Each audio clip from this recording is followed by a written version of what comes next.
All right, welcome everybody to Module 5, where we will be examining human growth and development during young adulthood all the way through middle adulthood. So, this is a really big swath of the lifespan, from 18 years old all the way through till pretty much just prior to retirement age for most older adults. So, there's a lot of ground to cover here. This is where a lot of life is really lived when we think about living a sort of independent adult life. And so let's go ahead and get started. Maybe one place to begin is to think through this question, right? When do you think adulthood, quote unquote, begins? What makes an adult different from a teenager? And at what point does one become an adult? It might seem pretty arbitrary. Really kind of depends on what aspects of adulthood we emphasize when it comes to selecting a sort of age or age range at which most people feel like they're an adult now. But you can reflect on your own transition into college. What aspects of the transition from high school to what we would maybe consider young adulthood have been challenging for you? Maybe some of you are still in high school, right? So you have not yet quite exited the home. And maybe a lot of you are still living at home. And I think that just kind of points to a lot of the themes we're going to be covering here, is that adulthood itself does seem, in a lot of ways, to be somewhat delayed nowadays as compared to previous generations, when it was more typical to leave the house at around 18, 19, go to college, get a job, get married, have kids, all before you reach the age of like 25 or 28. And we're seeing that that's actually quite different today. Why don't we start here with physical development in young adulthood? So by around age 18 to 20, most people have reached their sort of full physical growth. It's pretty rare for anyone to still be growing in height, for example, after the age of 20. By 20, we're pretty much at our sort of peak height. Biological systems are sort of reaching their peak potential in terms of visual acuity, auditory acuity, so hearing, seeing, gross fine motor skills, that we're sort of at our peak in physical development and, or physical, I should say, ability in our early 20s. Lifestyle, right, how we live, will affect achievement and maintenance of peak or near peak functioning. So even though we reach our sort of peak in our early 20s, a person's lifestyle can help them maintain those peak levels of performance for potentially decades. On the other hand, like a sort of sedentary or unhealthy lifestyle can mean that we exit that peak really early, maybe. And when we talk about healthy lifestyle, of course, we're talking about things like regular exercise, cardiovascular, strength training, a healthy diet, eating spaced out meals that are relatively well balanced, avoiding smoking and drug use. We're going to see that a lot of substance use disorders, for example, typically form and begin in late adolescence and young adulthood. And the kind of big idea here too is that the behaviors now in this period will typically be reflected in later health in middle adulthood or late adulthood. So it's a very key period, right, of our development. We are continuing to observe changes in the brain. Synapse pruning, so gray matter density continues to reduce a bit. And at the same time, more myelination sort of proceeds all the way through the early 20s. So our prefrontal cortex, our frontal lobes, continue maturing through our early 20s. This is what results in improved organization, executive functioning in general, right? So attention, working memory, emotion regulation, behavioral self-regulation. All of that is getting a lot smoother and stronger as we enter young adulthood, which is why the demands, right, of college become a lot more stringent, right? You have to organize yourself a lot more. You don't really have somebody kind of standing over you every day telling you what to do. Like this class is a good example of that, right? Where it's completely asynchronous and we don't really engage. You have to do a lot to plan and organize yourself. And that does get easier when you reach young adulthood. Kind of maybe an interesting theme here on procrastination as a sort of obstacle that a lot of young people report struggling with. When we think about procrastination, what are we thinking about? Why do you think a lot of young adults report struggles with procrastination? Personally, my thought is that a lot of procrastination has to do with the fact that young adults are still developing in their emotional intelligence. Their social emotional development is still unfolding. And young adults do, just like teenagers, continue to get caught up or struggle with negative emotionality. When I think about procrastination, I'm kind of thinking that there's something kind of, in the way of getting a task done. And that thing that's in the way could be, some sort of emotional distress or anxiety over something that's going on emotionally in life, right? Whether it's relationships, family relationships, work, it could be a number of things, but that there's some kind of stress or tension that's sort of blocking or in the way sometimes of just focusing our attention more freely on a task that we know we need to complete.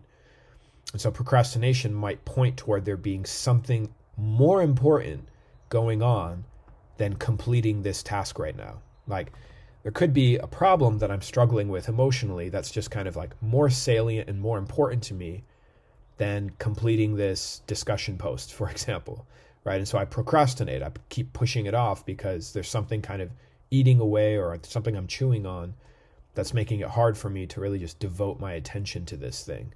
But I don't know. There could be a lot of other ways of thinking about it. So curious to know what you might think. And so whenever we're talking about any sort of trait or behavior, like procrastination as a behavior, one way of analyzing or approaching the topic can be to look at things like personality traits. And you may be familiar with this idea of the Big Five personality traits. And there's a battery of psychological assessments like the MMPI, the Myers-Briggs are just a couple. There are several others that measure and assess a person's general personality. And so we can think about some of the behaviors that we might observe in young adulthood, middle adulthood, and kind of throughout the lifespan in general, and think about a person's personality as playing a role in all of these behaviors. And so the Big Five I put here, and I use the acronym OCEAN as a way of remembering the Big Five. We have openness, conscientiousness, extroversion, agreeableness, and neuroticism. And I'll just really briefly give a description of each one of these. When we think about openness, we're talking about, willingness to engage with new experiences, ideas, creative pursuits.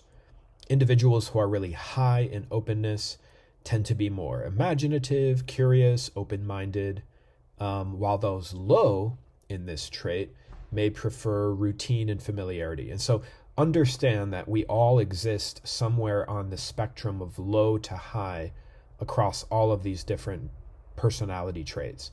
So again, kind of low openness would refer to more rigidity, more routine, maybe somebody who's a little bit more closed off, whereas somebody who's very high in openness is going to be a lot more open-minded and curious and want to explore. When we think about Marcia's theory of identity development, and we talked about moratorium being a sort of period where there's no commitment, but there's a lot of exploration, that might be a person who's relatively high in openness, whereas a person who's reached foreclosure may be relatively lower in openness. When we think about conscientiousness, this dimension involves things like organization, dependability, and diligence. Conscientious individuals are often really disciplined, careful, and goal-oriented, typically leading to higher performance in achievement tasks. Whereas low conscientiousness would be associated more with spontaneity and lack of structure. So somebody who's not very, disciplined and diligent, somebody who's a little bit more loose when it comes to structure and organization. Maybe somebody who's a little bit less dependable because they may be more kind of like going on a whim or an impulse when it comes to planning and doing things. When we talk about extroversion, this is a measure of the extent to which individuals seek stimulation in the company of other people. So pursuing social experiences. Highly extroverted people are typically more sociable, outgoing, energetic, whereas being low in extroversion, which would be maybe a little bit more toward introversion, that would kind of reflect individuals who may be more reserved and prefer more solitary activities, more solo time. When it comes to agreeableness, this kind of reflects an individual's tendency to be compassionate, cooperative, and empathetic. So people who are high in agreeableness are often trusting of others, helpful, whereas those who are low in agreeableness tend to be a little bit more competitive and skeptical of others' intentions, maybe a little less trustworthy of other people. Somebody who's a little bit more likely to be a little bit maybe more conflictual or combative, not as cooperative or collaborative. And finally, neuroticism involves emotional stability and the tendency to experience negative emotions like anxiety, sadness, and irritability at a sort of high valence. So people who are really high in neuroticism may be more prone to stress, more vulnerable to stress and emotional distress, while people who are really low in neuroticism maybe generally exhibit more emotional stability and resilience. So again, you could take, the MMPI, or you could take a sort of full personality test to kind of see where you fall on these different scales as a way of understanding maybe your general personality. But let's talk about how this might relate to something like procrastination. So when we talk about procrastination, we're talking about, again, putting things off, right? Now, part of procrastination might be a result of just having less structured time and not being bound by the routines of home life, right? When we're kids and teenagers, maybe a lot more of our time is structured and planned out for us, right? Through school, through family activities, and so on. When we enter young adulthood, middle adulthood, suddenly we find ourselves with all kinds of unstructured time. And now if you add in the fact that young adults are still developing executive functioning, right? Their frontal lobes are still developing, and they're still maybe a little bit more developed in subcortical areas, emotional areas. This is where you can see my sort of take on procrastination as being a result of some struggles with negative affect and emotion. And we can look at maybe a couple of different subtypes of procrastination, where we have the perfectionistic kind, exhibiting a little bit more fearfulness, a little bit more anxiety prone. So again, these will be folks who tend to be lower in conscientiousness, which we just looked at in the previous slide, while at the same time being relatively high in neuroticism. And so they may equate failure, for example, in one task as representative of their failure in all tasks, right? If one thing goes wrong, it's all bad. If there's one setback or one thing that isn't quite right, then the whole thing is messed up. Right? That's kind of more reflective of a perfectionist type of procrastinator. And so what keeps them procrastinating is that they can never get it just right. They keep redoing it and redoing it and doing it over and doing it over until it's just perfect. And before you know it, it's like, well, it's 5 minutes before it's due, right? So it's time to get it done. Whereas we might look at kind of the rebellious type, a person who's low in conscientiousness and low in neuroticism, but high in extroversion, right? And so, this might be a person who who's a little bit more spontaneous, not quite as prone to stress and anxiety, but really, really high in extroversion. And this is maybe a person who procrastinates without worry to avoid unpleasant tasks. And so, maybe some ways to address procrastination would be to do things like consider behavioral approaches, right? How to then make more use of the unstructured time I have to kind of do a behavioral self-observation of how am I using my time? What am I typically doing? What could I be doing with that time? And this could be facilitated with some self-reflection. Another really important piece here then would be stress management.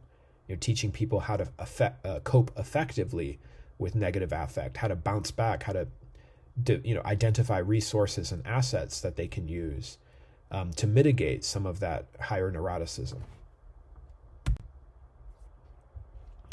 In general, we are going to observe this trend toward what we would call delayed adulthood.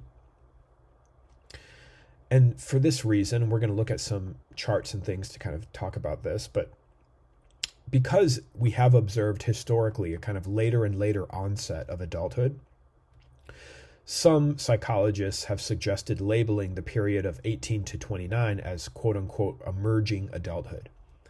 Now, there are a lot of social, economic, and cultural changes that are correlated with postponement of typical milestones into adulthood, such as marriage or starting a family or launching a career.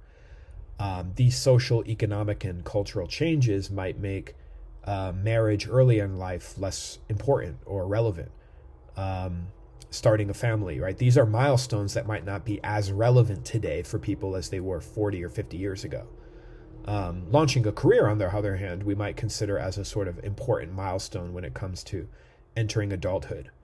It's really typical for people in the age bracket of 18 to 29 to change jobs frequently, whereas somebody 30, 40, or 50 are typically maybe not switching careers as often. There still may be some career changes, but we're going to observe fewer career changes and career shifts in middle adulthood than we will in young adulthood. And then we can think about entry into the quote-unquote real world, right? So we're not just at home, we're now out in the world, engaging more with our community. And that means confronting different points of view, perspectives, beliefs, ideologies, and so on, which does seem to be harder for some than others, right? That the world is more complex and complicated and populated with all kinds of different ideas and people and things than we're used to. And why is that, right? There are some other explanations we could pursue in the text and the reading this week.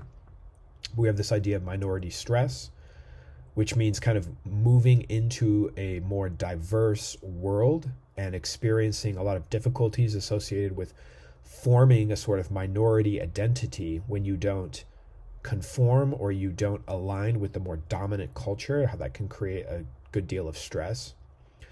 We might also, point to overindulgent parenting, right? Permissive parenting, helicopter parents, as a potential factor in some cases when it comes to difficulties adjusting to the real world, right? Where people now don't kind of get their own way and get their way whenever they want it. They have to kind of negotiate and compromise with people more. And if you were overindulged a lot as a child or teenager, if your parents sort of let you set the rules and do whatever you wanted, well, you might get the idea that you're kind of calling all the shots, right? And kind of, hit the brick wall of reality when you realize that, you're not always going to get your way, and that you have to negotiate and compromise a little bit more. So maybe overindulgent parenting could be a factor here when it comes to difficulties adjusting in young adulthood. You'll see some of these charts in the reading. Again, these are kind of trends toward what we would consider maybe delayed adulthood. But look, this, again, it really depends on what we mean when we say adulthood, right? These kinds of shifts in the timing of key marker events like marriage are happening later. That's kind of an objective fact, right? I think the age in marriage shifted 5 years in 4 decades, where the typical age of marriage in the 1970s was 21, 22, 23. And now in the 2020s, that's shifted up to 28, 29. So, there is definitely a shift going on. What accounts for that shift, could be overdetermined, meaning there could be all kinds of factors and explanations for that.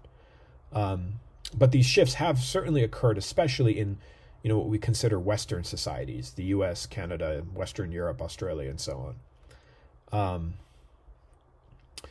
And if you look at this chart here on the left, right, this study by Arnett, right, asked participants, do you feel that you've reached adulthood? And it was yes, no, yes, and no.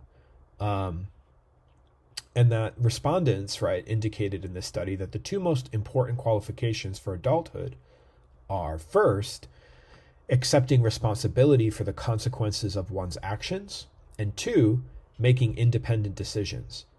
So if we think about that as a definition for adulthood, right, accepting responsibility for the consequences of your actions and making independent decisions, you could see how that's a pretty flexible definition. That might be true at all kinds of different ages. And you could see here how even some 17-year-olds, right, even as early as 12, right, kind of consider themselves as adult-like or having reached adulthood, perhaps because they felt that they had become more independent and had started sort of taking on more responsibility. So moving on now to cognitive development, the brain and executive functioning continue to develop through the early 20s. So again, most young people in this age bracket are probably going to appear or look to be slightly lower in conscientiousness in general, perhaps. But again, there may be some biological explanations for that. Some theorists have extended Piaget's stages to include what we would call post-formal thought and relativistic thinking as developmental achievements that one acquires in young adulthood or middle adulthood. The idea here is that there's this fifth stage of cognitive development where a person is able to think more flexibly and relativistically, and that this is considered a developmental achievement. Now, there are other theorists who reject that idea, who believe that Piaget's description of formal operational thought is sufficient and adequately describes the way a person might approach solving logical problems. The difference might be is that the types of problems adults solve may be fundamentally different from the types of problems a child or teenager has to solve. Right? Adults need to adapt their existing problem-solving skills to the new kinds of problems they face in adulthood. Part of what people may be learning as they confront adult problems and responsibilities is in fact the limits of their own problem-solving abilities, that they just may be somewhat limited in their capacity to solve problems. They may grow in metacognitive understanding, right? Recognizing that in some situations, logical thinking is going to help lead to a clear solution, but that in other circumstances and other situations, the decisions we make and the behaviors we enact may be based more on our values or needs and goals, where there's not necessarily a clear, obvious answer or path forward. And so we should consider the types of problems people have to solve when we're assessing how they solve them, right? Because the problems of childhood and adolescence are very different in a lot of ways from the problems of adulthood, right? When we think about launching a job, starting a family, deciding whether we want to get married or not, right? Those are problems that don't have obvious, correct answers. So this is where we're going to observe what we would call ill-defined problems in adulthood, which we'll take a look at on the next couple slides. So the psychologist Shea, right, developed this theory around the importance of new roles, new needs, new responsibilities as a way of determining adult intellectual functioning, right? According to Shea, we can think of the child and adolescent years as a time when, we are relatively sheltered from much of life's major responsibilities, right? Our parents, caregivers are kind of sheltering us by providing for us, right? Doing most of the work, right? And so as a result, the kinds of responsibilities children and teenagers have look very different from the ones adults have. And Shea calls this period of childhood and adolescence as the acquisition stage of cognitive development, when young people, are just focused on learning for the sake of learning, right? Like young people can just learn a skill or a body of knowledge, whether or not it has any practical or social implications or functions, right? Practical problems and goal setting during the acquisition stage is pretty much monitored by adults, right? Teachers or parents and other people, right, who take on the responsibility for making the decisions that will affect the course of a person's life, right? A child's life. During this earlier period of development that we covered in modules 2, 3, and 4, children and teenagers have the luxury of just learning, again, for learning's sake, or problem solving to sharpen their logical thinking skills. Many of the problems that children and teenagers face when it comes to school, for example, have pre-established answers, right? Like we're just trying to help them sharpen and develop their intellectual skills by presenting them, problems or issues where there may be a more clear or obvious, correct answer. This all changes in adulthood, right? As adulthood approaches, individuals face, again, what we call ill-defined problems in which there are no simple or straightforward answers. And again, environmental pressures affect cognitive functioning. So again, we can never overlook the role of the environment when it comes to the impact it has on our ability to intellectualize and think through a problem. Decision making becomes a really key part of young adulthood and middle adulthood. We are now faced with having to make big decisions. Go to college, get to work and go to college. Stay at home, move out. And okay, if I go to college, study what? Do what? What kind of occupation do I want to pursue? Right? Making major decisions like this is a major feature, right, of adulthood. So maybe one way of thinking about when we enter adulthood is when we have to start making these big major life decisions, is when we're now faced with adult responsibilities and adult choices. A lot of people find themselves into counseling or therapy for this reason, right? They feel stuck, right? They don't really know what to do. They seek out a therapist or counselor part of the time to help work through a challenging decision. Should I get divorced? Should I end my marriage? Should I get married to this person? Should I start school again? Should I have kids? Making these major life decisions can sort of paralyze a lot of people, like psychically, right? Not knowing what to do and what to make of it. And so let's talk a little bit about the theory of planned behavior when it comes to what are some of the influences on how a person is going to behave when it comes to choosing what to do. So there's this theory of planned behavior. When we think of planned behavior, we're thinking of more intentional behavior, like making a decision, like making a major life decision is an example of a sort of planned behavior.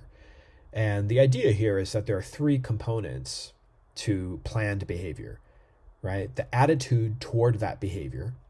So a person's specific attitude toward the behavior and not their just general attitude. So let's use an example of, say, what to study in college, and not just specifically what to study, but let's say, should I major in nursing, for example, right? And you're imagining a person who's trying to figure out whether or not they're going to intend to pursue this line of study.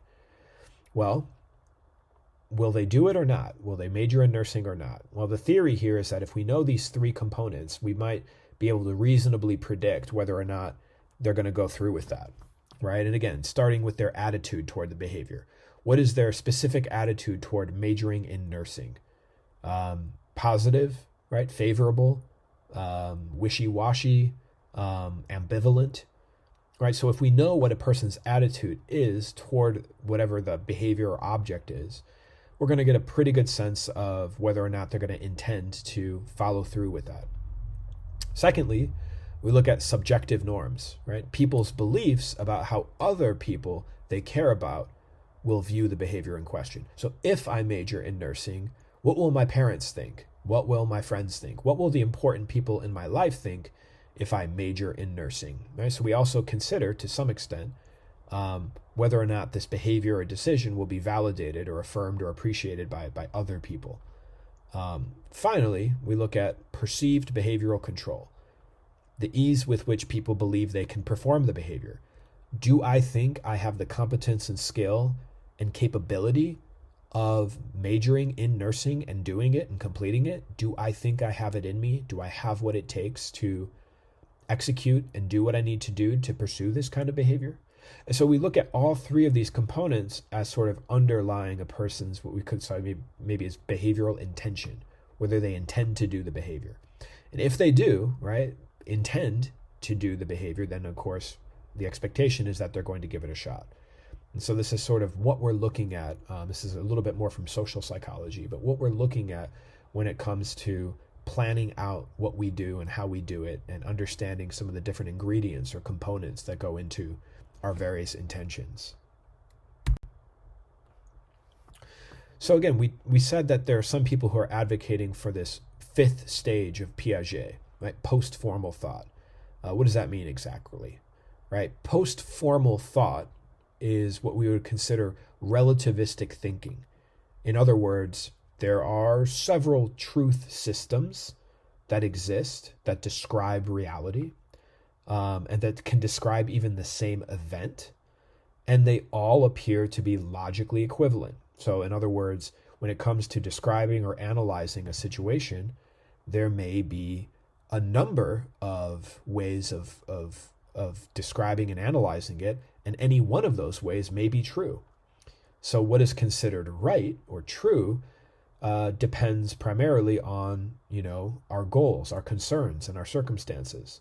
So what's right and what's wrong isn't always so clear cut, is the idea here, right? That's the idea behind relativism, is that there may not be a well-defined truth in a particular situation or circumstance. And so whatever is true might be whatever works in alignment with my goals or my worries and concerns and my circumstances.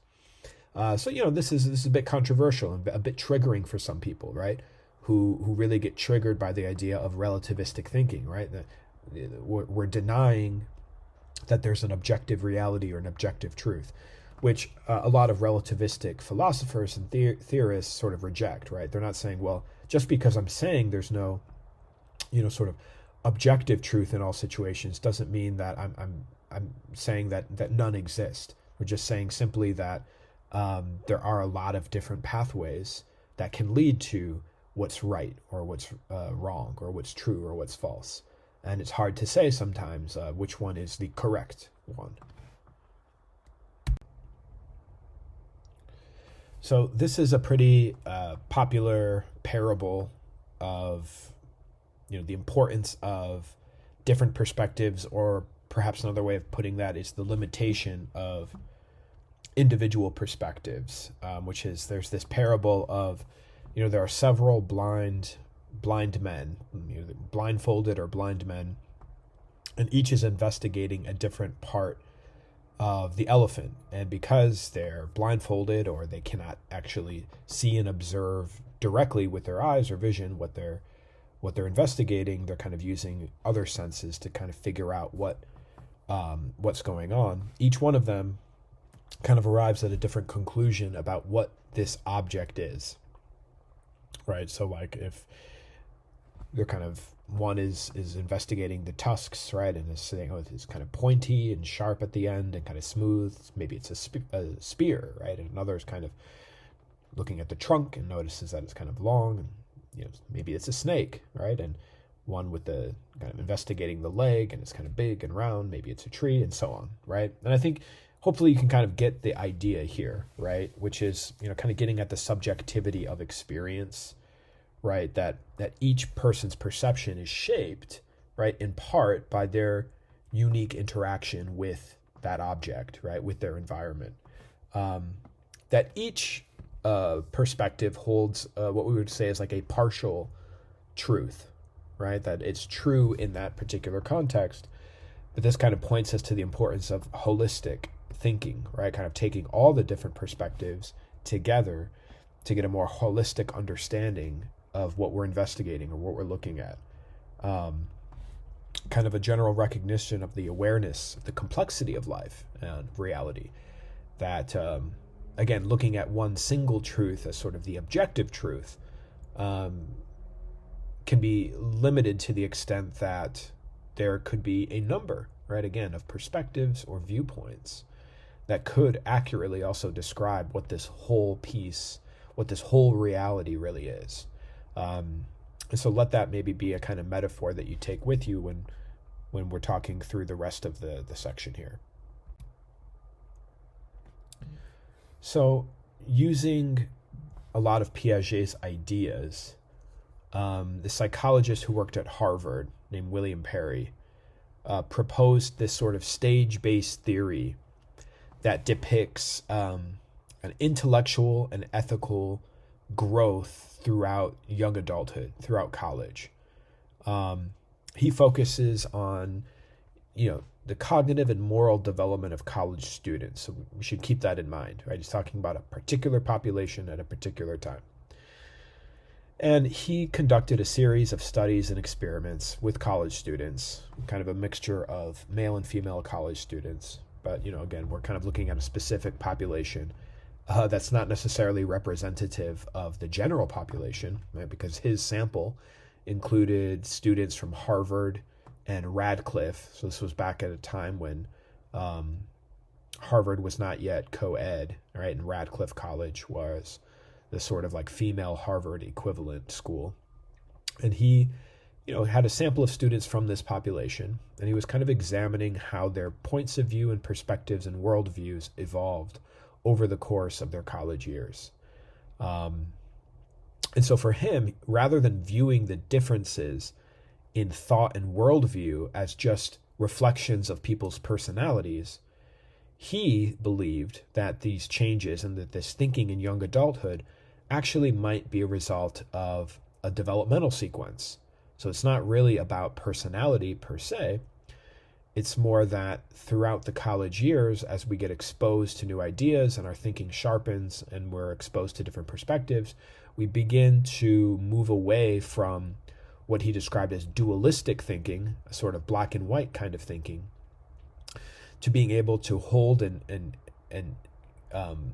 examine multiple perspectives, and that each of those perspectives has something to offer to what we would call contextual relativism.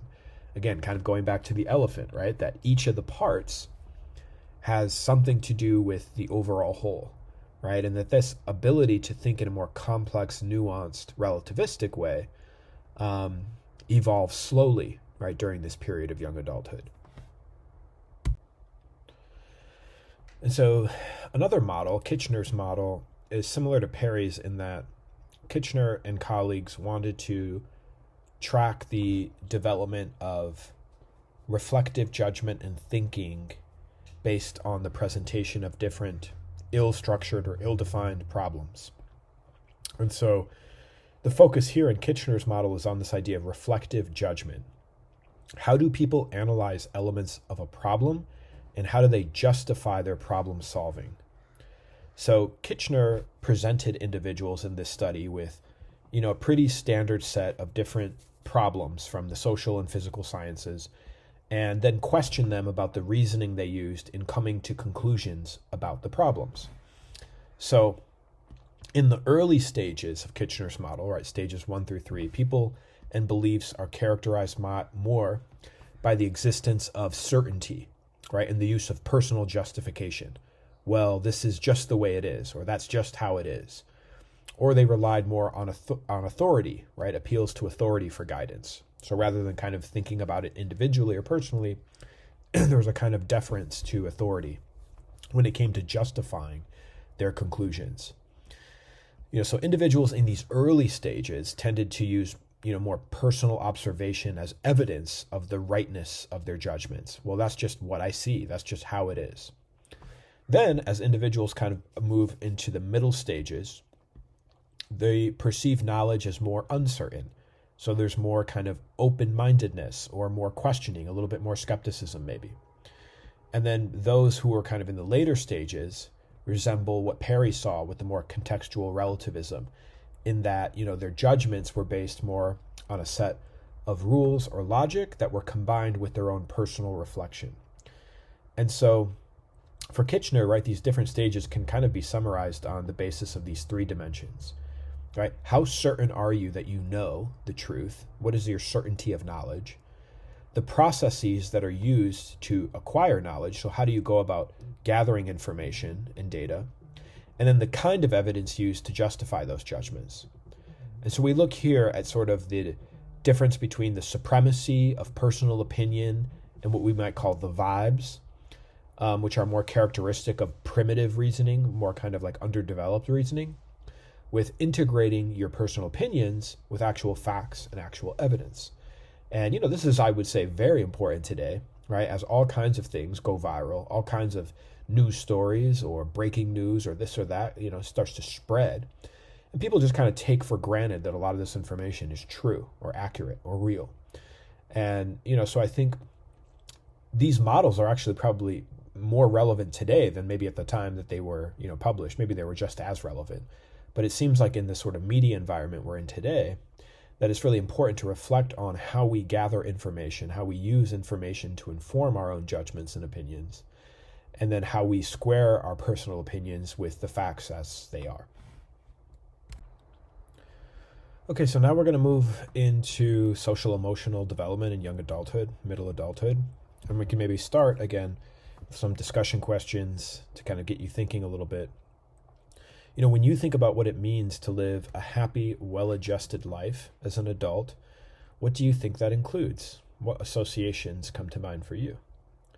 When we start talking about romantic relationships, have you used dating apps before? If so, what was your experience like? Have you settled on a major, or do you have a specific career aspiration? So these are questions that as we enter young adulthood, middle adulthood, we start thinking more and more about. And these may be especially relevant to a lot of you, depending on where you're at currently in your sort of developmental trajectory.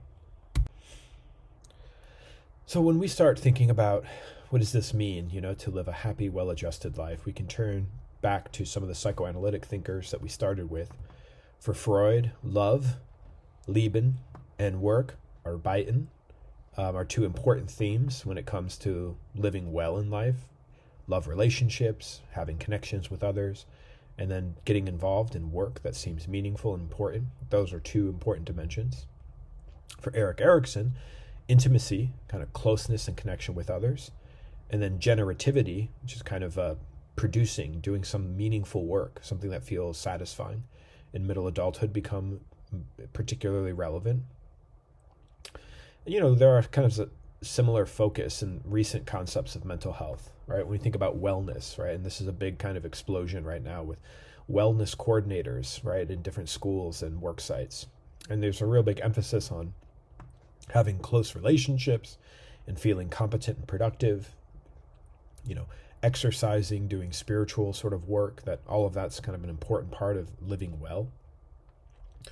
In young adulthood, identity issues are typically, in Erikson's model, are typically begin to resolve in some way. So we start to form some kind of personal identity, who we want to be, what kind of work we want to do, how we orient ourselves in the world. We begin to establish and strengthen bonds with people. And then we find ourselves eventually in a career of some kind, usually, right? Working and becoming a productive worker. So these would then become important areas of investigation for us in developmental science, would be things like love and work, which we'll take a closer look at in the next few slides. So we'll start with this idea of love, and we'll look at adult attachment research. So we talked about early attachment in Module 1 when we talked about different attachment styles based on Mary Ainsworth and John Bowlby's work, but a lot of this attachment research has been extended to look at adult relationships. Because as people age, the need for connection, support, and love remains strong. Just because we get older in life doesn't mean we stop needing other people, right? That we continue to rely on others or depend on others to survive life. And so love becomes a very important theme in adulthood. And so even though adults are much more independent than children typically are, they still have basic needs of security, intimacy, and love. And there are two major lines of research on adult attachment. We have the nuclear family tradition, which looks at how adult attachments follow from early childhood experiences. And then we have the peer romantic relationship tradition, which looks more at pair bonding and how adults form romantic relationships. And so both lines of research tend to converge in different ways, in different areas, but they do start kind of from a different position, where the nuclear family tradition looks more closely at how our early experiences form a kind of blueprint or template for adult relationships, whereas the peer romantic relationship tradition just kind of starts at adulthood, just looking at how adults themselves, as grown people now, begin to form relationships with one another. So a lot of the research that Mary Main conducted, so Mary Main sort of continued this attachment research and developed what was called, or what is called, is still used, the Adult Attachment Interview, the AAI. And the AAI is a series of roughly 18 open-ended questions about early memories of relationships with parents. And so the assessment is scored according to criteria for coherent discourse. In other words, what they're really looking at, what they're really scoring in this interview is how coherent and sensible and connected a person's statements are when they're talking about these early experiences. So they're looking at things like, truthfulness, succinctness, relevance, clarity, and organization as a way of trying to understand how a person recalls and recollects these early experiences. And then looking at their responses, they're able to roughly categorize people into different categories, which we'll look at next. And so this is a kind of global assessment of early attachment quality. So it's looking at the sort of overall quality of early attachment. And there are 4 qualitative categories or attachment styles for adults. You have secure. So like we talked about in early childhood, there's secure attachments, which are kind of known as autonomous or earned. And then with insecure, there are 3 different types that we're looking at: dismissing, preoccupied, or unresolved. With insecure attachments, you got kind of like a funny comic here as a way of demonstrating what we might be talking about with certain insecure attachment styles. But they're generally characterized by discomfort and distress upon reflecting on emotional material. So it's like just thinking and talking about emotional stuff kind of gives them the ick, There's kind of a discomfort or distress when they're thinking about their early childhood. And so some of these individuals may appear outwardly to be somewhat composed. When we do physiological measures during the AAI, we see somewhat of a different story, right? So on the outside, they might appear to be, calm and composed, but when we measure skin conductance or heart rate, we see that internally there's kind of a lot going on the inside. It's kind of that picture of the duck on the water, right? On the outside, it looks like the duck is, just skimming the surface of the water, but underneath, right, it's like its little feet are churning and kicking and all that, right? So it's almost like on the surface we see calm and composed, but under the surface we see quite a lot of activity going on emotionally. Disappointment and fear lead one to disavow the need for relationships. And so oftentimes we can see a kind of pathological self-sufficiency, which can develop in pure isolation. So in other words, what we're saying here is that kind of like Erikson talking about, leaving early childhood with a sense of mistrust in others, that having a lot of letdowns or disappointments with close loved ones, right, parents, can lead one to just deny the importance of relationships because I've only ever really been hurt in relationships. So what do I need other people for? And so this can lead to a real sort of self-focus or sort of self-sufficiency, a disavowal of the need for other people. But the need for other people never really goes away, even if we've been disappointed by them.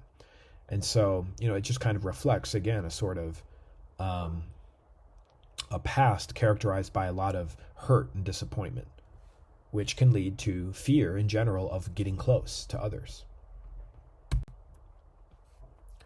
So here are the different attachment categories that the AAI develops, right? With autonomous, secure individuals, they tend to produce a pretty coherent narrative. They acknowledge the importance of early attachment. And these adults typically have children who also have secure attachments, which won't come as a big surprise. But you also have this idea of earned security, right? These are individuals who have come to terms with painful backgrounds, and they are able to reflect on their past realistically, right? Like they're not repressing or denying early disappointments. They're able to acknowledge and recognize those, and yet at the same time make moves toward connection in spite of some of those challenges. And again, children in these categories typically tend to be securely attached. They also observed with some of the reports, some of the interviews, a dismissing or insecure style. And these are individuals who describe their parents positively or in idealistic terms, but without being able to explain why, right? They don't have a lot of evidence maybe to support some of their statements. They may downplay the importance of their parents at the same time. So on the one hand, they may idealize and think very positively of them, and at the same time really sort of downplay the importance of these early relationships. And what we tend to observe is that dismissing individuals as adults typically will form, or their children will form, typically more avoidant attachments. Then they also observed preoccupied insecure attachment, and these are adults who typically get very overwhelmed when thinking about their emotional past, who seem to be kind of preoccupied with intrusive or egocentric parents. And again, these are individuals whose children tend to form that anxious ambivalent style that we learned about in Module 1. And then with the unresolved category, we observe individuals whose reports tend to be like very scattered, right, with notable lapses in logic. Like things don't really seem to be connected at all. And this is where we may observe adults like this who have children who may develop what we learned in Module 1 as a disorganized attachment. So the general upshot of the findings across these two different traditions, right? There's a quote here on the screen. When we step back from the details of specific measures and measure specific findings, the results produced by attachment researchers are all compatible with the possibility that various forms of adult attachment arise from a continuous but branching tree of attachment experiences, beginning in infancy and developing throughout the life course. So again, we could have disappointing or upsetting early experiences, but we also form meaningful relationships with people across our lifespan, right? And so this all becomes a part of a continuous sort of branching tree of attachment experiences. And that new positive experiences can kind of update older, more negative ones. So just touching again on this idea of earned security, right? Can a person whose early childhood was less than favorable nevertheless obtain attachment security? And the answer is yes, right? That is possible. The concept of earned security describes individuals who are capable of putting their childhood into a coherent context without defensiveness or being dismissive of emotional experiences. These findings show that while attachment needs remain constant, our felt sense of security can evolve across the lifespan depending on our experiences. So again, it's not a fixed template, like it's not that rigid, right? Our attachment template can grow and evolve through new, positive, affirming, loving connections with people. Now, some people are a little bit skeptical of the adult attachment interview, right? They might speculate that the responses to the interview merely reflect a person's way of speaking. So in other words, well, what if these anxiously attached or dismissing people, what if that's just the way they talk? Maybe their responses are incoherent because they always tend to speak that way. They're always a little bit incoherent or stumbling or rambling or, whatever. Whenever they're being interviewed, they kind of talk this way. Well, if that's true, then yeah, I guess the AAI would be an invalid measure. However, they've kind of thought about this, right? The researchers have performed other interviews with the same structure as the AAI and then compared the responses to see, right, is this really just a way of speaking? Is this just how people come across when they're being interviewed? And this is what they found, right, that a lot of the people labeled insecure on the AAI come across as completely secure in other interviews that are not related to their emotional past. In other words, whenever we're talking about emotions or early childhood experiences, that itself seems to prompt an emotional kind of response. Talking about emotions then taps into the sort of emotional associations and connections we have with that topic. So talking about emotions seems to shift the mood a little bit. So there does seem to be a difference. It's not just that people seem to talk this way, right? That may be the case with some individuals perhaps, but in a lot of others, it's not the case at all. So that does point to something in the prompt itself, which seems to tap into something really genuine and authentic for the individuals who take it. And so again, when we talk about adult working models of attachment, remember when we talked about working models of attachment, we're talking about implicit knowledge. We're talking about unconscious mental representations of how relationships work. A type of procedural knowledge, right? That's more implicit or unconscious. But at the same time, these are not stagnant, fixed entities. They evolve, right, through experiences with others, which is what makes earned security possible in the first place. So again, they're not inflexible, rigid templates. They are reflective of an individual's state of mind regarding attachment-related issues. So whenever we start talking about intimacy, closeness, love, individuals, right, will be put into a certain frame of mind, a state of mind when we're talking about that particular topic that will reflect, how they feel about things like love and relationships. We make associations between internal body states and personal experiences, attributing meaning to those sensations that ultimately guide our behavior with others, right? That's a really important point, right? That our emotional responses to people and situations take on a sort of meaning, right? That we're able to express with language as we grow, right? And that the way we think about relationships will influence how we act in relationships. So our mode of thought when it comes to love and relationships will influence and shape our behavior in those relationships. But how we think about relationships, again, is not always explicit in the sense that there are these unconscious mental representations that sort of frame our thinking when it comes to these things. But like all cognitive schemas, working models of attachment help us understand, predict, and act on information that is only fragmentary. So that's the value of having these various schemas, right? They help us organize our knowledge and help us figure out how to act, how to behave in these different situations. When we don't have all the facts and data available to us, we still nevertheless have to find a way to behave and act. And so models of attachment then will really influence how we act and behave in romantic relationships.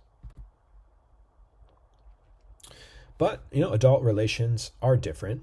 The attachments adults have with adults are structured more symmetrically than our parent-child bonds, right? So again, a romantic relationship is typically more symmetrical than the one between a parent and a child, which is more asymmetrical, right? Where the parent is in a position of authority.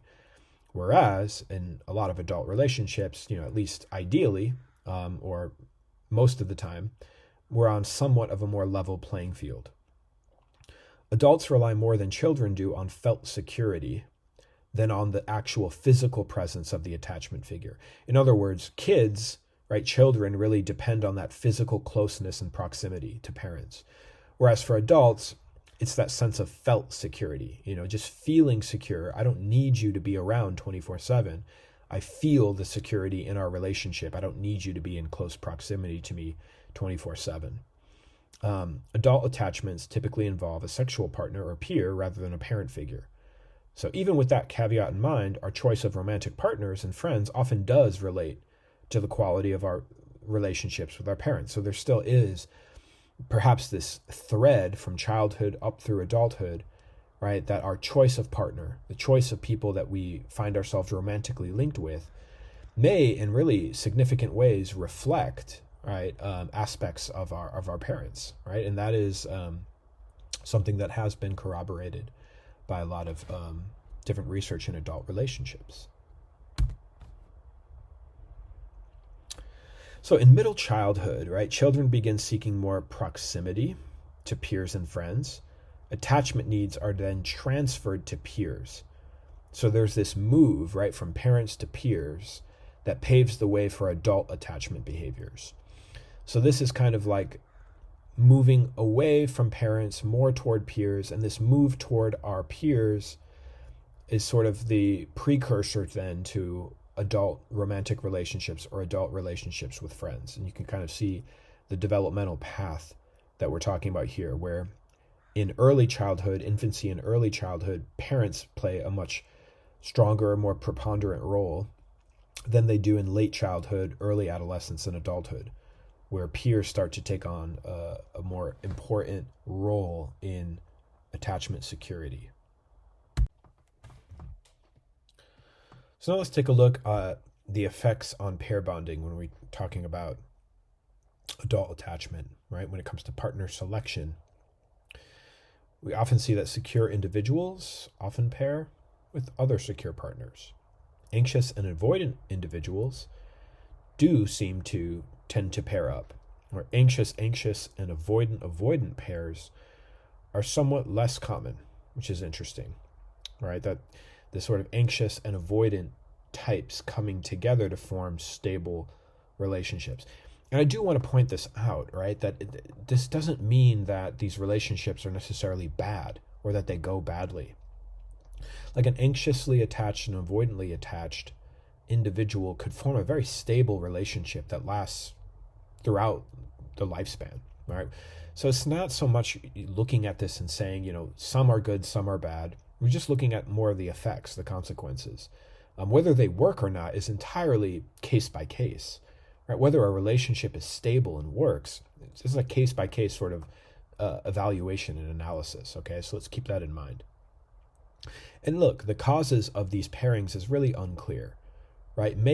Some may enter with these styles, or some may evolve them within the relationship itself, right? That it may be the case that an anxious person enters into a relationship with an avoidant person already anxious, or they may evolve to grow a little bit more anxious as a consequence of being in that relationship with that person, right? That relationship intimacy, satisfaction, and stability are all a part of this.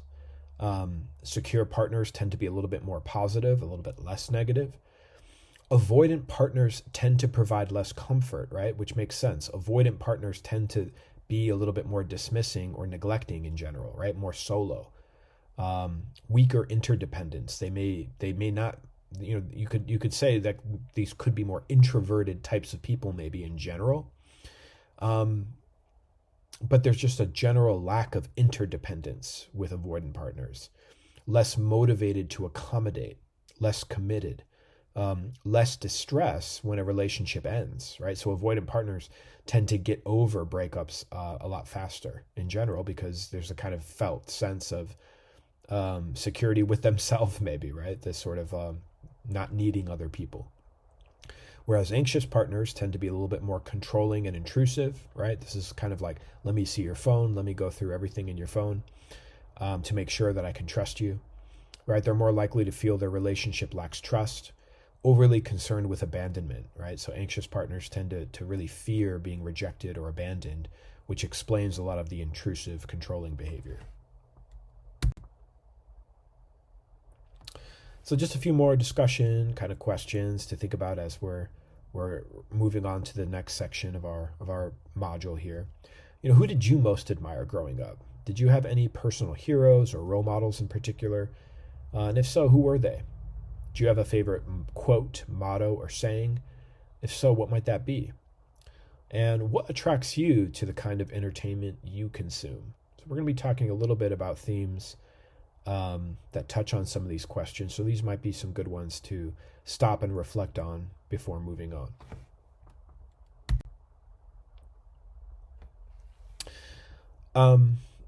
But before we move on, let's just kind of clarify a few important points on attachment. Just to kind of clarify, insecure attachment styles are not meant to be pathologized or taken to be signs of psychopathology, but rather responses that fall within the range of normality. So again, I don't want to pathologize or say that we should pathologize insecure attachment styles. The idea is that less than optimal early experiences render one more vulnerable to the formation of maladaptive behavior. Okay? Interesting debates arise from the question of how accurate internal working models are insofar as they reveal something true about actual early experiences rather than fantasied ones. So that's an important thing, right? Like, how accurate, when people recall their early childhood experiences, again, going back to the elephant, right? Are they just looking at one aspect of their experience and missing and leaving out other memories, events, and perspectives? And the answer is probably absolutely that is the case, right? On a conscious level, an avoidant type might idealize their parents and early experiences while simultaneously displaying signs of anxiety or distress unconsciously. Again, that's what we talked about with, on the outside, they might appear to be holding it all together, but may nevertheless have these kind of unconscious signs of anxiety or distress as measured by skin conductance and heart rate. The personal meaning we ascribe on a conscious level to our early childhood experiences plays a role in the developmental consequences of these experiences. Again, the idea of bidirectionality. And I would say the role of infant temperament and attachment style is also worthy of study, right? Again, the infant does bring something to the table, right? That does influence the quality of attachment. It's not just the caregivers accommodating and shaping their behavior and doing that sort of goodness of fit sort of approach, taking a goodness of fit approach.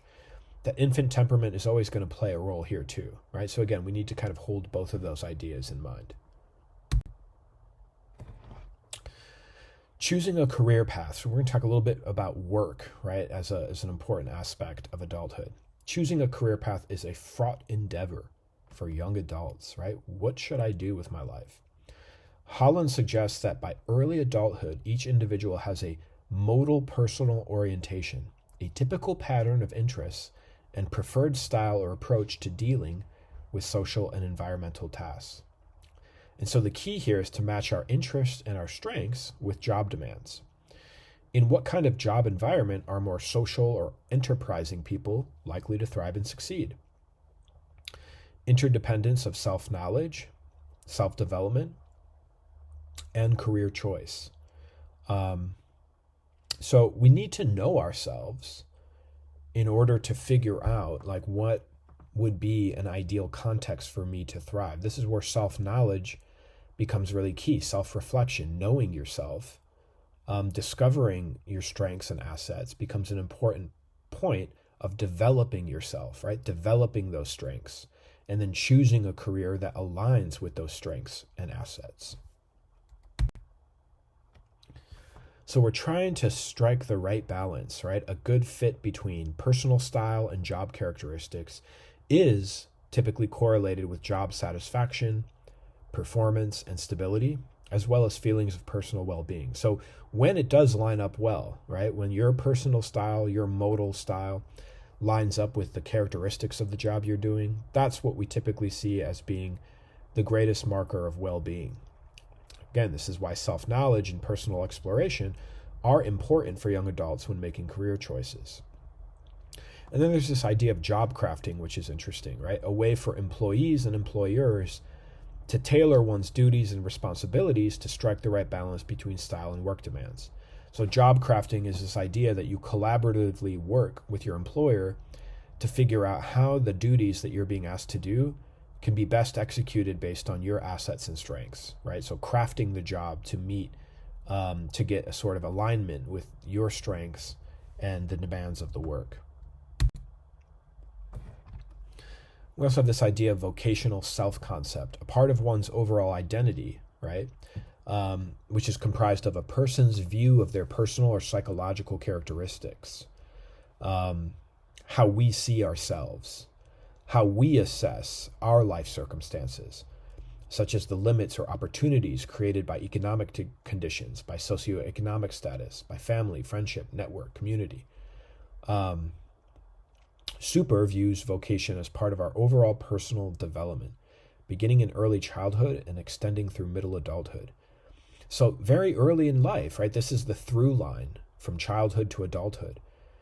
is our own personal development, our overall personal development sort of flows from a sense of industry and conscientiousness in early life, taking on new responsibilities, taking on new challenges as children, which kind of paves the way then for more risk taking later in life, going after something and really committing yourself to it. That a lot of that forms continuously over the course of the lifespan. And then some other relevant factors here, right? On the personal side, one's personality traits and training limit the number of opportunities. So again, we can't do literally anything, right? We do have to narrow things down a bit based on our strengths and our traits and what will work for us, based on how much training and knowledge we have about something. So on the personal side, we have to be really clear about what those strengths are, what our knowledge and skills are, right? To know what would be a good fit. But on the job side, right, the quality of supervision, participation in decision-making, geographic location, and pay, right, all determine what opportunities are available to choose from in the first place. Then we can talk about cultural orientation, can also determine the decisions and choices one makes, right? So again, is it important for me to support my family as an adult? Am I going to stay close to my parents and support them as an adult? So our cultural orientation can play a really important role in terms of limiting or narrowing down the opportunities that we might pursue. Membership in a particular social class can also set and frame expectations, right? Growing up middle class versus growing up in poverty, right? Growing up middle class, it might be that I can take a slower approach to finding work. If I can live at home with my parents and we're relatively well off, well, that's quite different, right, than growing up in poverty, where I might have to start working really early and might have to start contributing to my family's living expenses as soon as possible, right? So again, all of these factors matter when it comes to pursuing relevant work opportunities. Here's a good question, right? What's the purpose of college, right? We're all here at a college right now doing this course. And so, what is the point of all of this, right? For many young adults, college is a time of exploration in which they clarify their values, solidify a sense of self, and make social connections. So that's one purpose, perhaps, right? Is to find myself and meet new people and have fun experiences. Sure, that can be one purpose for college. For some others, college is purely about upward mobility and landing a good job, rather than trying out different majors and exploring possibilities. So for some other people, it's a much more practical thing, right? College is really just a means to an end. It's just help me get into a good job, right? Forget about all the other things that might go along with it. I'm really just here to figure out how to succeed in life. So choose a job first, then select a major, declare a major first, and consider jobs later, right? Those are some different questions we have to figure out once we're starting college. And on top of all this, the economic landscape itself, right, can narrow, limit, and shape the opportunities available to young person, right? Like I for one, right, never would have imagined like 10 years ago that YouTube influencer, right, or like podcast owner would be viable career paths, right? So the economic landscape changes over time. The opportunities change over time. What is a good job today versus what was a good job 40 years ago, right? And all of that really changes. So again, the job field itself is also shaped by forces bigger than us individually. Keeping students enrolled is a real major task of a lot of colleges, right? Students from low socioeconomic status backgrounds are the most likely to drop out of college. And again, we could raise questions. Is this minority stress, lack of adequate preparation, just general failure to see oneself as reflected in the institution's culture, just feeling kind of isolated? And so some best practices for colleges and universities would be, students feel academic validation in the classroom. They feel that their contributions are recognized and seen. Providing students with adequate feedback, right? Valuing students' in-class contributions. Professors are available to meet outside of class, encouraging questions and participation, demonstrating concern for students, right? So it is still important. Colleges keep this in mind, that even though you're a lot more independent as young adults, it's still important to feel a sense of connection to the larger campus community. And I guess I'd be curious to know how some of you feel about that at Mission College. Some of you are taking classes from different places. There isn't even really like a physical campus you might even be a part of. And so again, that just again shows us how much things change, right, over time in terms of what does a campus community even look like. But there is an undeniable value to higher education, right? That bachelor's degree or higher is associated with greater earnings over time, right? This graph shows us that the percentage of U.S. adults who are employed by level of education.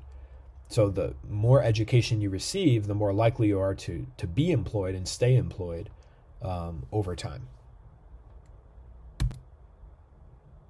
And there's this idea of the forgotten half, which was a name coined by the William T. Grant Foundation Commission on Work, Family, and Citizenship that wanted to understand more about the young people who don't go to college, right? What about the people, what about the young people who never actually end up going into higher education at all?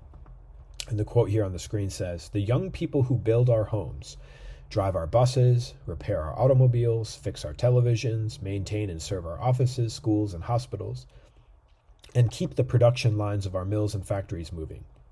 In other words, these are the people that really kind of grind the gears and do a lot of the work that keeps civilization going. To a great extent, they determine how well the American family, economy, and democracy function. They are also the thousands of young men and women who aspire to work productively, but never quite make it to that kind of employment. For these members of the forgotten half, their lives as adults start in the economic limbo of unemployment, part-time jobs, and poverty wages. Many of them never break free.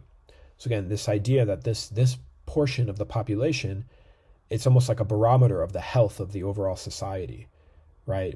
Regardless of your level of education, being able to pursue a life of meaning and dignity is incredibly important. And how today we see that there are so many millions of people left out of the social compact, a lot of people left out of work opportunities. And I do think that reflects the health of our society, right? Being relatively unhealthy in that sense. Of course, with a lot of the political legislation being proposed today, right? To cut Medicaid, cut food stamps, to make it even harder on people than it already is, I think is a sign of just how disconnected we may be from the realities of living in poverty, the realities of having to struggle to get by, and how unfair, right, that really is. Over several decades, the real income of young adults in the United States has declined and continues to go down. And the most serious losses have been experienced by those with the least education. Poverty rates have increased for those at every educational level, but especially for those without a college degree. And here there's just a picture of a typical family home for a worker at a car manufacturing plant in Detroit, Michigan in 1954. So back in 1954, you didn't need to go to college. You could work on an assembly line and still afford, a single family home and car and raise a couple of kids, right? All on a single income. That's less and less and less true today, right? That it is getting harder and harder out there, which is just a brute fact of reality, right? That the economic landscape has changed dramatically over the last 50 years, which has made it much harder on individuals to do things like purchase a home, start a family. That to the extent that has become harder, we see that reflected in things like increased rates of poverty among all groups, right? But particularly among people without a college degree. So again, the value of pursuing higher education and pursuing a job through college is that stability that can come later in life. Whereas not having a college degree does put one at a relative disadvantage. So now we can turn to Erikson's theory, right? And in Erikson's theory, the industry versus inferiority stage unfolds between ages 6 and 12, right? The positive outcome, you'll recall, of this stage is a sense of competence in oneself. The negative outcome is a sense of incompetence or lower self-worth. Now, how might that connect to vocational development, right? Just think about that for a minute, right? Believing that I'm competent, believing that I have what it takes is going to make it relatively easier or more likely that when I pursue higher education or career, that I'm going to believe that I have it in me to actually complete it and do it. For Erikson, then, the elementary school years are a crucial time for establishing a strong sense of industry. So this all really begins, again, early in life, right? That our later success in life really does have a lot to do with these earlier experiences. Identity formation, of which, right, we said vocational self-concept is a part, follows from the attitudes we form vis-a-vis the self, how we think about ourselves. Erikson's concept of industry is also related to this construct of self-efficacy, right? That is, the sense that one is competent and capable of exerting influence over one's life outcomes, right? How important is that, right? To really believe that I am an agent capable of exerting influence over the course of my life, that I can make things happen, that I can do things, and that sense of I got what it takes really develops, again, early in life, and that new experiences maybe can help promote that sense, even if it was missing early. But nevertheless, whenever it develops, regardless of when it develops, it's so important to have a relatively high sense of competence and belief in oneself. Entering middle adulthood. So now we're going to be kind of transitioning to a part of the lifespan that maybe not all of you can comment on yet, right? Because you may still be in young adulthood. But to get the ball rolling, right, consider a major event that has occurred in your lifetime, like a war, recession, revolution, major shift in technology, etc. What effect has this had on your life? Now think of someone from an older or younger generation. Do you think the effects will be similar to or different from your own? This question, right, what we're trying to get at here is to think about our place in history as well, right? The impact of growing up in a certain generation, right? We talk about Gen X, we talk about the boomers, millennials, Gen Z, Gen Alpha, right? We have these different age cohorts, and we're going to be talking about how growing up with a particular age cohort, right, does matter, right? It's maybe not the most important thing, but it is interesting to compare and contrast different generational cohorts when we're talking about human growth and development. Middle adulthood is generally understood to be between the ages of roughly 30 to roughly 55. And there are a number of complex factors that influence the way adults develop, right? The sociocultural landscape, economic realities, starting a family, separating from a family, catastrophic events, that all of these things play a real significant role in how adults develop. And these are all larger systemic things, right? We're talking about things that are beyond the immediate control of the individual, right? So again, this shows us that the environment, that the larger cultural context, the larger historical context is always going to be relevant when we're talking about an individual's development. Lifespan developmental theories address both the continuities and changes that people experience as they age. So what stays relatively continuous and what changes? So recall that multidimensional models like Bronfenbrenner's emphasize adaptation over time, including through adulthood. Evolution and biology are not good friends of old age. As biological functions diminish with age, older adults depend more on cultural supports for survival and growth. So again, this is things like Medicaid, right, for older adults, right? Having health insurance as an older adult, right? What if you don't have kids or family to help finance, medical expenses, right? So having social programs like this becomes more relevant to older people than younger ones. The expectation that most people will reach old age and live well past retirement is a modern phenomenon, right? So it wasn't, that long ago where living all the way through, to your 80s and like decades after retirement was completely uncommon, right? So again, the human species itself, right? Living longer over time, right? Spending more time in old age than ever before. And this has really had an influence on our conceptions of death and dying, of living a good life, of what it takes to live a good life well past working age. And so, yeah, these are new things, right, that humans have had to grapple and work with. These are relatively new phenomena.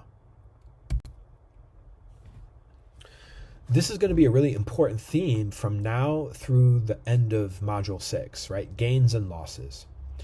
Gains more obvious early in life, right? As we grow as children, our gains are much more clear and obvious in terms of growth, physical growth, cognitive growth. It's much more obvious that we're growing. Losses are a lot more obvious later in life, right? So losing physical ability, losing vision, vision weakening, hearing weakening, processing speed weakening, right? That losses are much more common and more obvious among older adults. While there may be more losses than gains in later adulthood, we shouldn't underestimate older adults' capacity to grow and achieve gains. So that's another important part, that even though we anticipate a lot of losses as we age, we shouldn't underestimate a person's capacity to still grow, learn new things, and challenge themselves even when they reach old age, right? And this graph here just, again, shows the relative sort of shifting relationship between gains and losses across the lifespan, where early in life, a lot of gains, relatively few losses. Toward the end of the lifespan, obviously, far more losses than gains. Let's talk a little bit about growth in adulthood. So some important aspects of growth in adulthood include one's ability to become more resilient and take alternative perspectives more easily. Regulation of loss implies the capacity to accept lower levels of functioning and adjust our expectations accordingly, right? So adults do typically start to understand that they have to adapt a little bit more based on the losses that we will observe, right? The more physical and psychological resources an individual has, the greater her likelihood of adapting well. So what do we mean by physical and psychological resources? Again, being relatively healthy is a huge asset. So living well, right? Eating well, exercising, right? That's a resource, right? To be able to walk, exercise. Psychological resources, right? Would include things like knowing your assets and strengths, coping mechanisms, stress management techniques, right? Psychological resources, right? Become an important part of adapting well. We talked about the big 5 personality traits earlier, so I'm not going to spend a lot of time here, but there is a table here that, again, sort of outlines some of the key characteristics of the big 5 personality traits. And I'll just maybe add here that something we didn't touch on earlier is that personality traits do appear to be stable across time and are correlated with early infant temperament. So that was one of the questions, right, if you'll remember, way back when, from week 1, do personalities change much over the lifespan? And a lot of people suggested that no, our personalities do change a lot over time.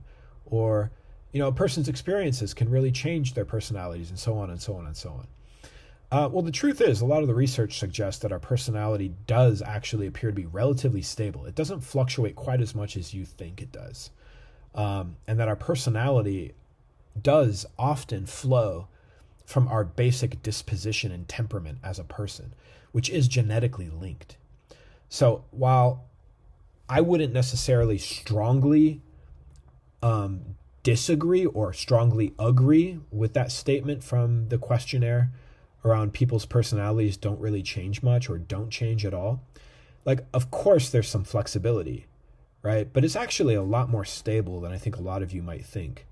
And I think if we're able to reflect over time, you can maybe note small differences in certain aspects of your personality, but in a lot of ways, your disposition and temperament doesn't dramatically alter, right?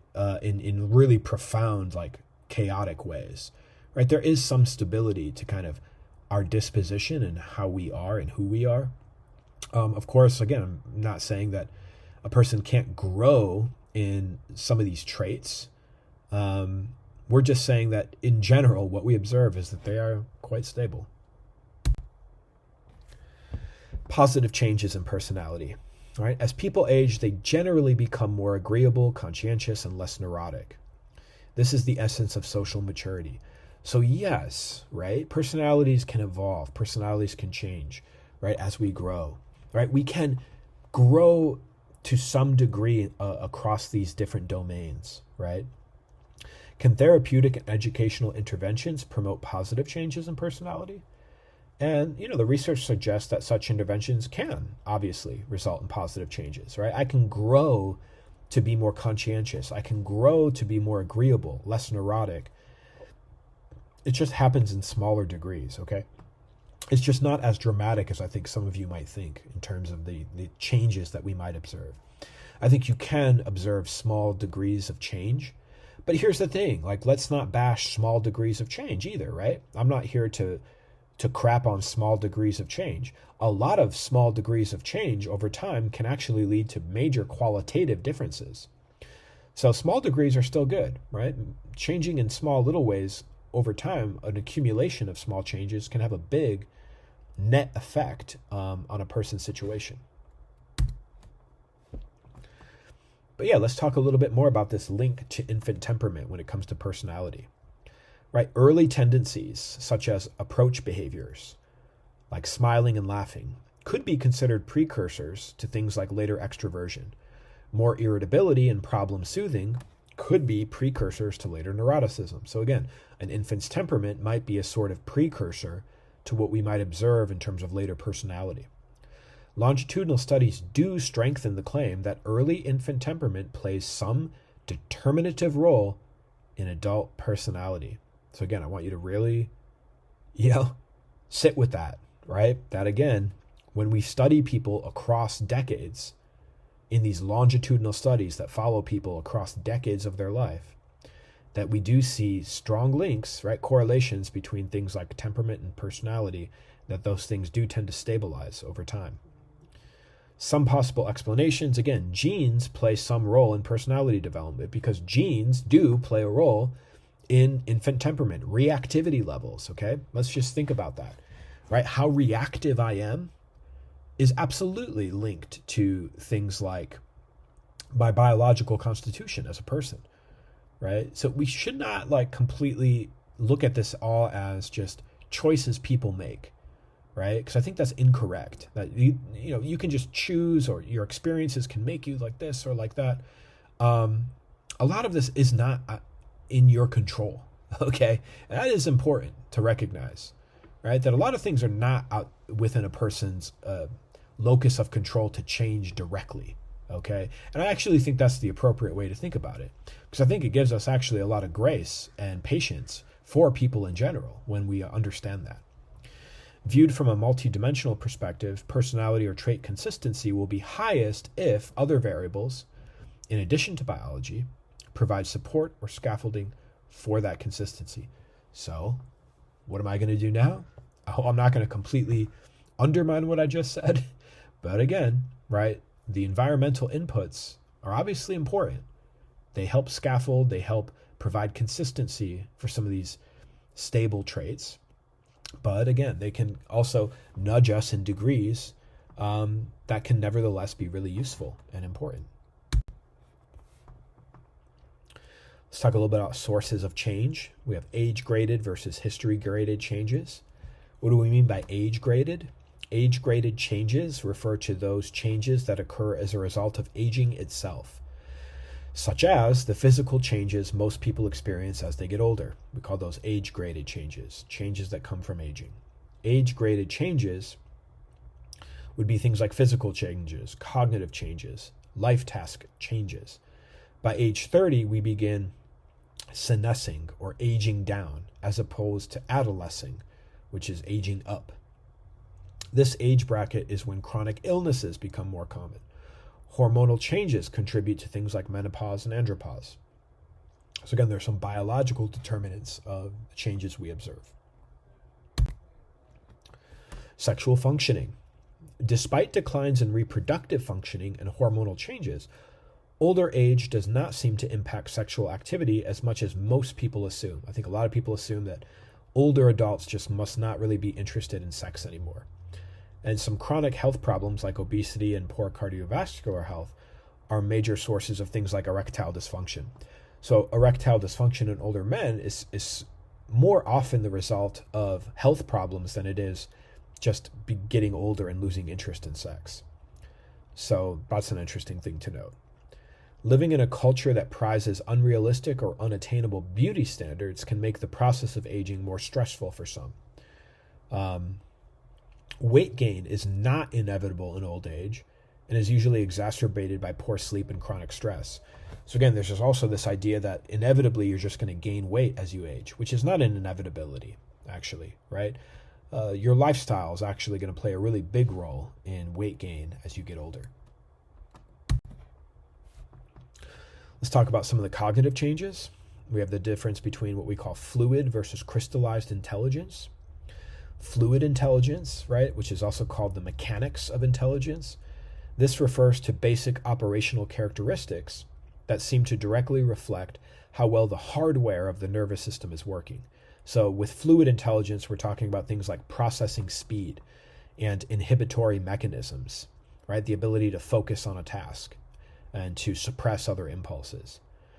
And again, executive functions are closely linked with things like fluid intelligence.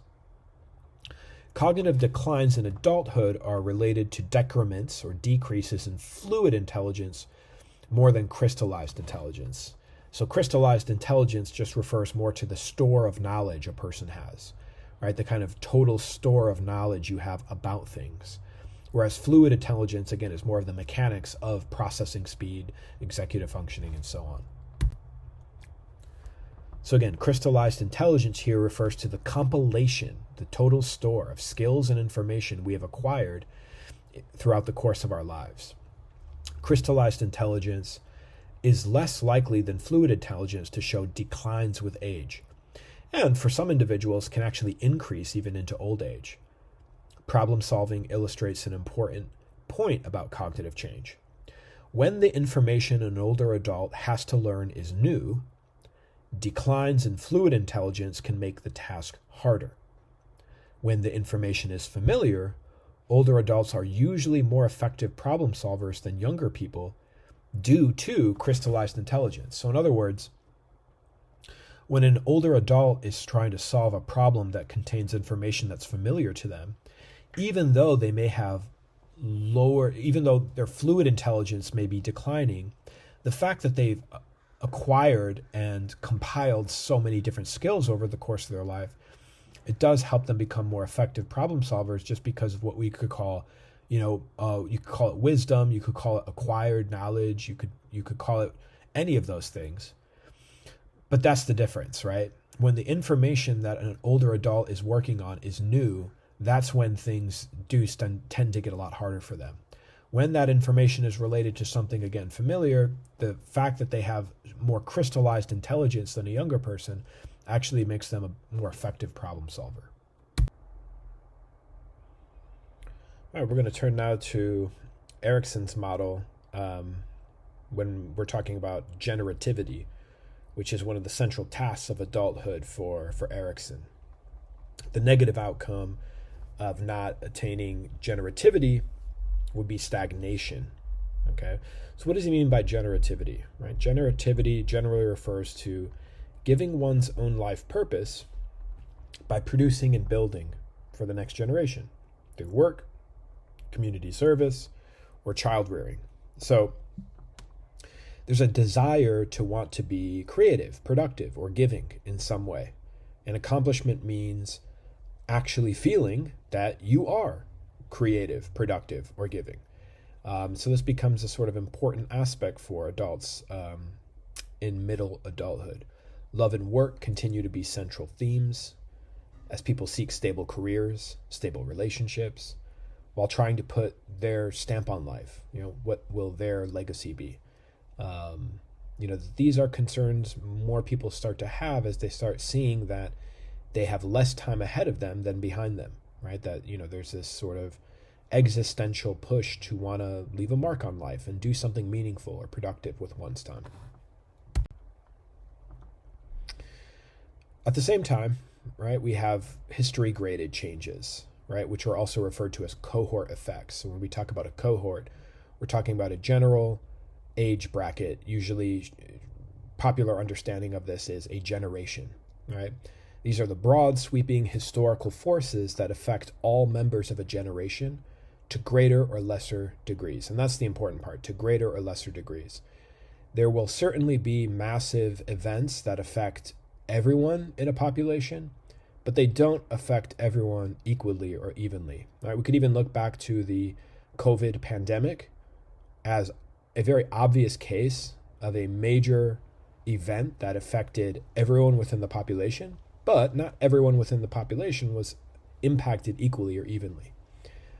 This leads to a lot of the discourse like we hear around boomers do this and boomers do that, and Gen Xers are like this and Gen Xers are like that, and then you've got the millennials who are like this and the Gen Z kids who are like that, and so on and so on and so on.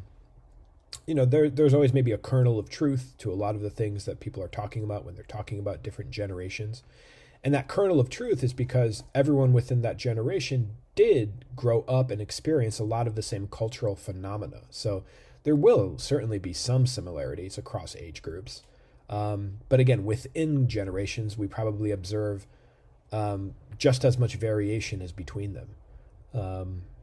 Eroding economic conditions and fewer communal resources can lead to a general decline in social trust, resulting in higher rates of anxiety and depression. So when we've observed higher rates of anxiety and depression over time, I don't think it's possible to talk about increasing rates of things like anxiety, depression, without recognizing socioeconomic changes across history as well.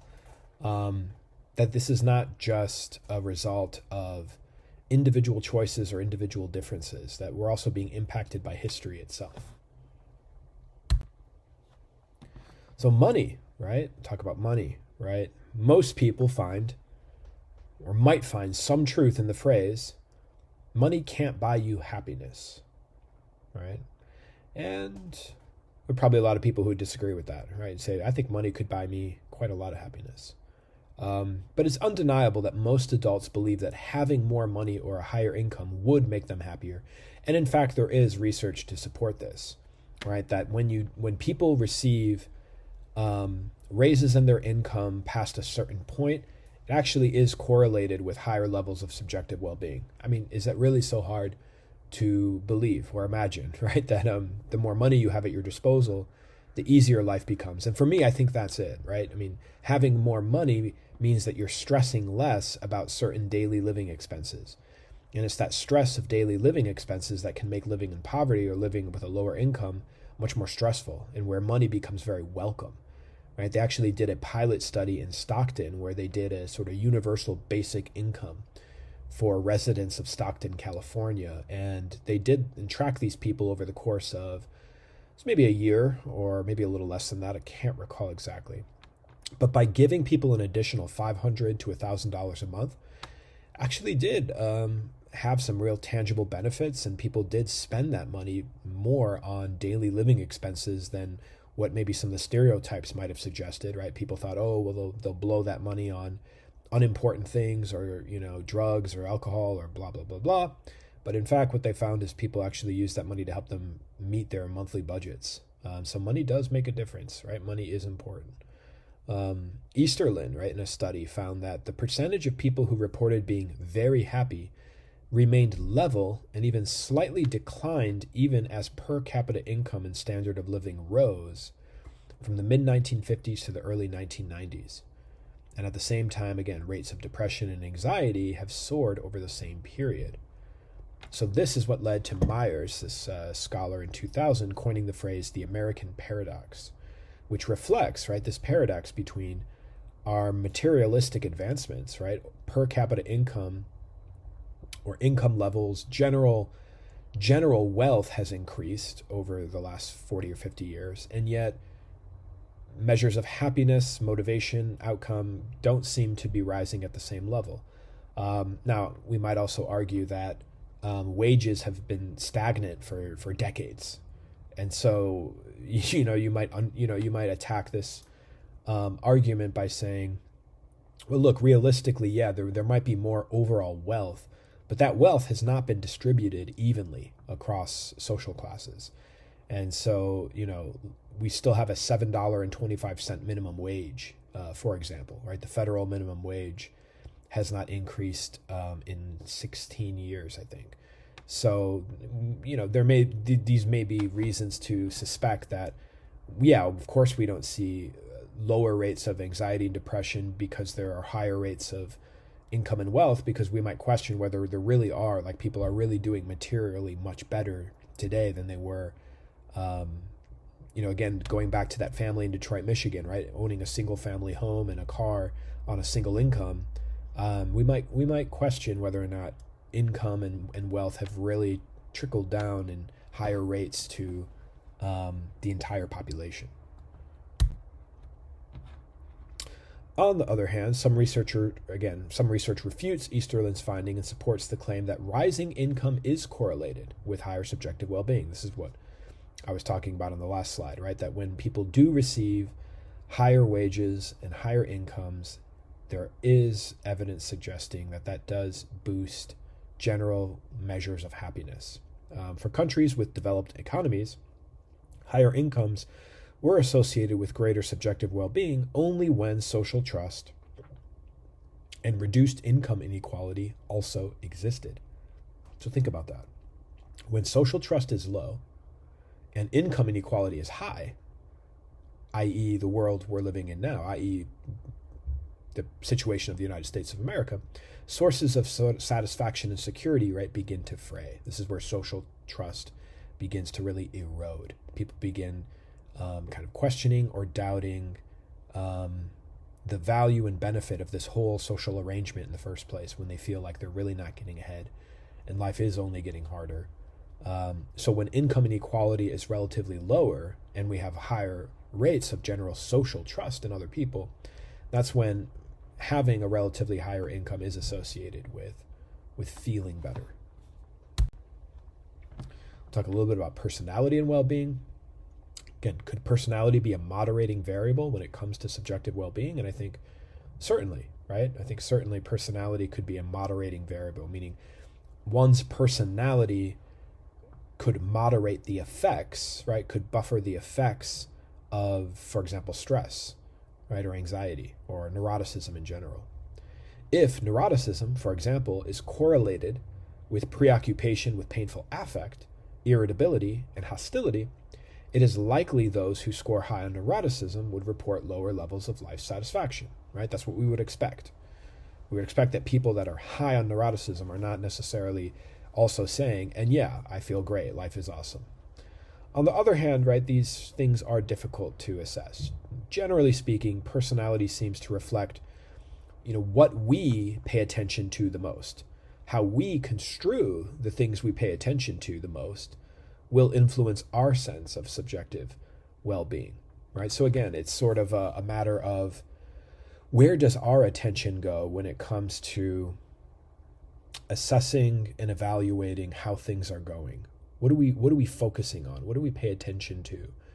And how do we construe? What meaning do we put on the things that we are paying attention to?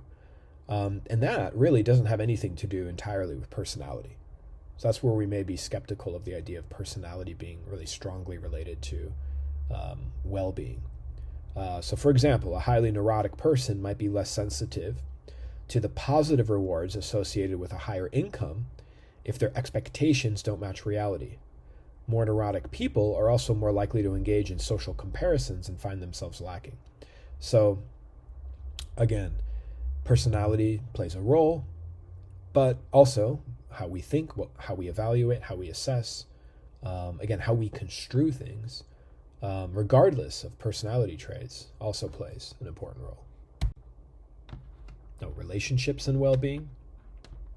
Regardless of personality characteristics, right? Social relationships appear to be essential ingredients of well-being, right? That as much as we might want to fight it and resist it, having important people involved in some way in our life is a really important part of feeling good. Receiving and giving social support is correlated with more effective coping and greater life satisfaction. And yeah, there's just mountains of evidence supporting the idea that being in a satisfying relationship makes life more bearable. Married couples report higher levels of satisfaction than unmarried people. Women with at least one confidant report lower levels of depression than do women who report none. So having a friend, just a friend in general, already is correlated with higher subjective well-being than a person who has no friends. And now, of course, people are going to say, well, there's probably a lot of married people, though, who fight and, don't get along. And yeah, obviously, right? Yes, that's true. But generally speaking, right, when we take the entire pool of married people, we look at the whole population of married people versus unmarried people, and we look at measures of subjective well-being or how they feel in terms of well-being, we do observe higher rates of subjective well-being among married couples. That doesn't mean that getting married is going to make you happier, does it? All right, let's not commit a sort of logical fallacy. It doesn't mean if you get married, you will be happier. We're not saying it's a causal relationship. We're just simply observing the correlation, right, between social relationships, romantic relationships, and subjective well-being. Do social relationships cause happiness? So here we go into the causal question. Do social relationships cause happiness, or are happy people more likely to be involved in social relationships? So again, this is a sort of correlation does not equal causation. Which direction does the relationship flow? Or is there a third variable that's related to both happiness and having social relationships? These are the questions that a researcher would want to examine. People who are more secure, have positive attitudes, and good social skills are more likely to form successful friendships and relationships. That really isn't controversial, right? If you're a relatively secure person who has a generally positive outlook on life, and you possess good or adequate social skills, you're more likely to have successful friendships, right? Again, this goes back to early childhood and middle childhood, right? Good perspective-taking skills, right, make it a lot easier to form friends than being highly egocentric. At the same time, being in relationships seems to boost most people's sense of well-being, increasing subjective well-being the longer the relationship lasts. So yeah, it does appear that just being in a relationship can boost a person's sense of well-being, just having a relationship and being in one. So yeah, it might be that just being in a relationship itself is enough to cause people to feel better about their lives, and that subjective well-being increases the longer and the more meaningful, I'm sure, that relationship is. So what we call living an authentic life. Taking all the available research together, it seems that the capacity to express oneself, to engage in activities that are congruent with one's most deeply held values, results in a state of personal expressiveness in which one feels more intensely alive and authentic.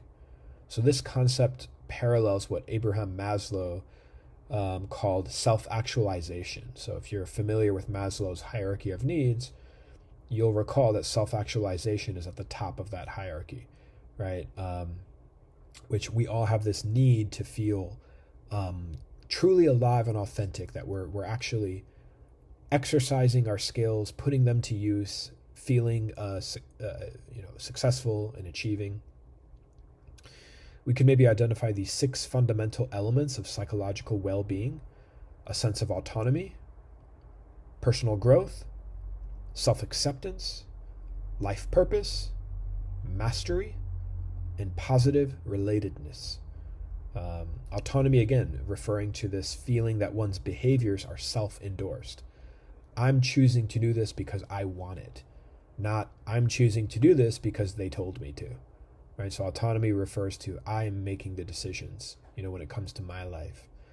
Relatedness, right, refers to opportunities to feel cared for and valued, right, by others. But look, all major life choices involve a trade-off of some kind. You have to ask yourself, right, what will I gain by choosing X? What will I lose by choosing X? At the end of the day, is it worth it? Is the trade-off worth the investment in X, right? These are the things that we have to grapple with and think through. Is the need to find meaning intrinsic to human life? Right? This question around, does life have a purpose? A sense of meaning may support self-efficacy, or the feeling that one can influence events in one's life and exert some control over their future. A sense of meaning may support cultivation of personal values, beliefs, and morals that serve as a compass or guide during times of crises or stress. And a sense of meaning may boost one's feeling of self-worth, that one's life matters, that it has relevance. And so there is some research that supports the idea that religiosity is a protective factor against major life stressors,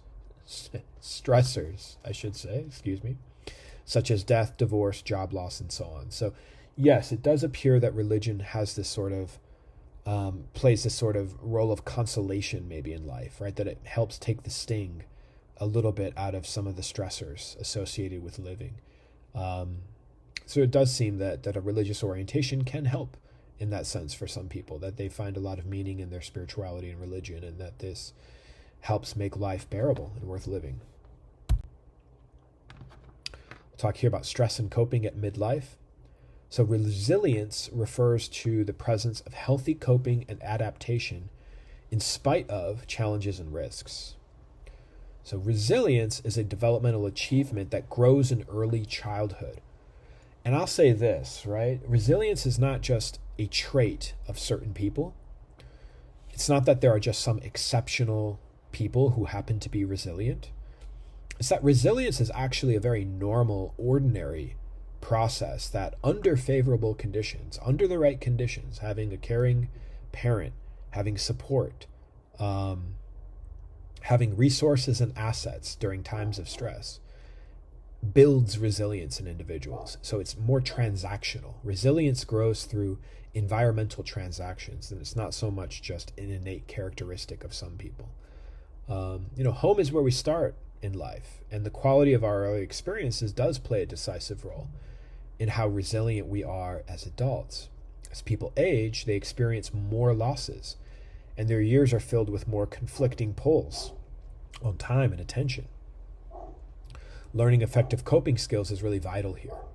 And so adequate social support and living above the poverty line make it much easier to be resilient, right, in the face of major life stressors. So again, going back to the idea that at a certain point, being able to meet our daily and basic living needs and having some social support is going to make being resilient a whole heck of a lot easier. So what's the link to wellness with resilience? Well, the capacity to be resilient and cope effectively makes living a healthy lifestyle much easier. Right? When we can bounce back from setbacks or disappointments, we're able to get back on track a lot faster. On the bright side, cultivating positive emotions and experiences is something that can be learned. Right? This is the whole field of positive psychology, which some of you may be familiar with, some of you won't. We won't really go into a lot of it here, but if you're kind of curious about what we're getting at here, you can do some research on positive psychology to learn more about the influences here. So how we appraise our experiences and bodily sensations, right? So the meaning that I put on these feelings I have, oh my God, this is the worst ever, I can't believe this is happening, right, plays a large role in how we think about ourselves and therefore how we act. So we always want to wonder, like, what language and meaning we're putting on feelings that we're having inside. Right? Behavioral inhibition, right, associated with experiences of nervousness, fear, anger, sadness, contempt, and guilt. We move away from the world and people, right? So behavioral inhibition is this idea of kind of withdrawing, being more avoidant, being more isolated. Behavioral facilitation is linked to positive experiences and leads to more approach behaviors, leaning into experiences with self, others, in the world. But we all have different baselines, right, of positive, negative emotionality, and that's important to remember.